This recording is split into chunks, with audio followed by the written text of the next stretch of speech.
안녕하세요. 유튜브 저작권 담당자 마크입니다. 오늘 세 가지 사항을 다루겠습니다. 먼저 저작권 침해 신고 남용과 게시 중단 남용을 알아볼 텐데요. 내 동영상 콘텐츠에 저작권이 없는 사용자가 저작권을 주장하는 행위를 의미합니다. 허위 소유권 주장과 게시 중단으로부터 유튜브가 동영상을 보호하는 조치를 알아보고 끝으로 실수라고 생각되는 저작권 문제가 발생했을 때 취할 수 있는 조치를 알아보겠습니다. 저작권 침해 심형 남용이란 무슨 의미일까요? 아시는 분들도 있겠지만 그렇지 않은 분들도 있을 겁니다. 저작권을 소유하지 않은 동영상의 콘텐츠 아이디 등 저작권 침해 신고 도구를 사용하거나 게시 중단 요청을 보내서 동영상을 신고하거나 게시 중단을 요청하는 경우를 남용이라고 합니다.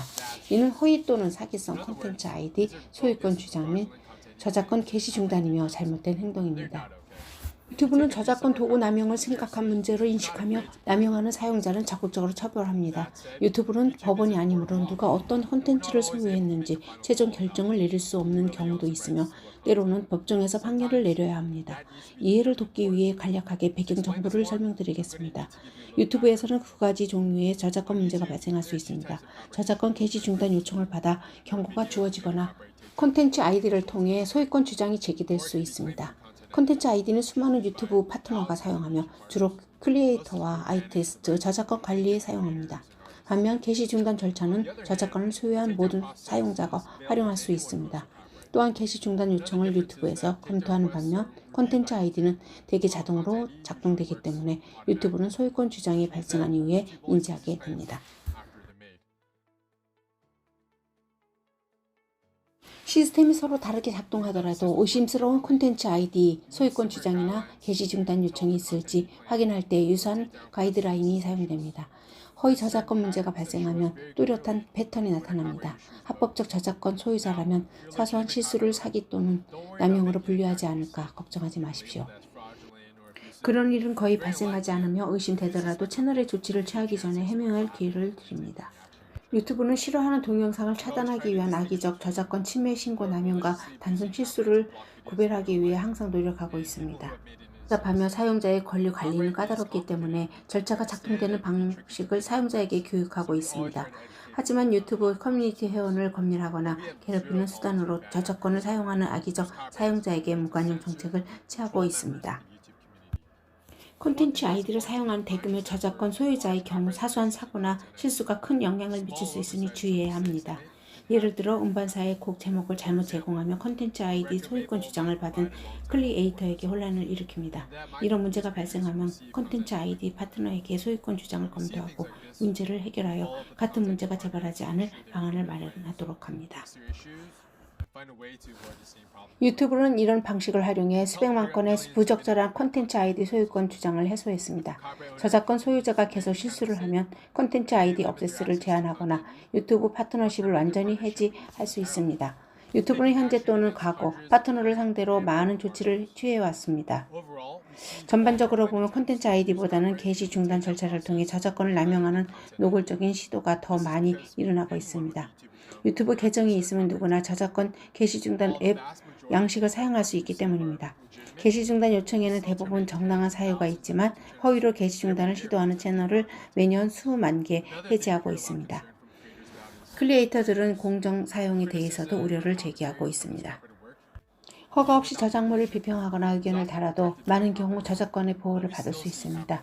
그럼에도 저작권 소유자가 유튜브 도구를 사용하여 자신의 저작물을 합법적으로 재사용하려는 것을 제한하는 경우도 있습니다.